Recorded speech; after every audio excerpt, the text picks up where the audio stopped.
Hello everybody, it's Zach here from realestatelicensewizard.com. Today we're talking about debits and credits. In this video, we're going to define debits and credits, talk about how it deals with real estate, and of course cover what you need to know for the real estate exam.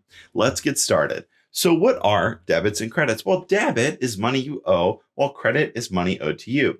Debits and credits in real estate come up during closing in the real estate transaction. It's worth mentioning this because debits and credits in the accounting world are slightly different. In our case, debits and credits come up in closing. Now, for those of you who don't know, closing is the final step in executing a real estate transaction. It is when official ownership and payment is transferred to the appropriate parties.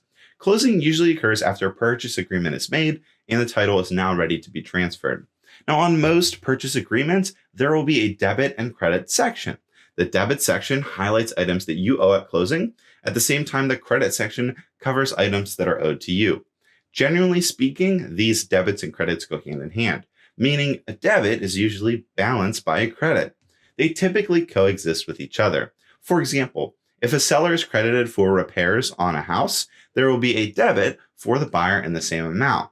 There are some exceptions to this rule, like if a seller's debit is to a bank or a government, but generally speaking, they're between the buyer and the seller. So let's go through some other debit and credit real estate examples.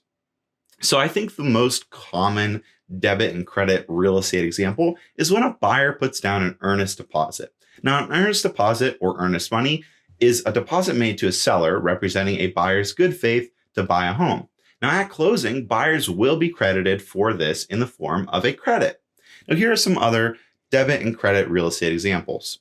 Now, it's worth mentioning who pays for what and for how much varies depending where you are and is almost always negotiable. But these are some general debit and credit real estate examples. Now, for starters, the first one is prepaid property taxes. Now, prepaid property taxes is if a seller has paid for the full year's worth of property taxes and is selling the property. The buyer will then owe the seller the remaining months of taxes. This means the seller would be credited for the taxes while the buyer would be debited. Next is prepaid insurance. Now, prepaid insurance is if a seller has paid insurance on their home and their policy still has time on it. The seller will get a refund for the amount of time remaining. The seller would be credited while the buyer would be debited. Next is prepaid homeowner association fees or HOA fees. Now, if a seller has paid HOA fees, the seller will get a refund for the amount of time remaining. The seller would be credited while the buyer would be debited. Some other ones are past due taxes. So if a seller has any past due taxes, this could result in the seller being debited at closing. Repairs or upgrades, if there are any repairs or upgrades done or that need to be made before closing, the buyer or seller may have to pay for them and in return receive a credit at closing. Now remember, every state is different. Generally speaking, it's best to determine your state laws when we're talking about debits, credits, property taxes, and all that kind of stuff. So lastly, what do you need to know for the real estate exam? Well, it's important to understand for the real estate exam how debits and credits function.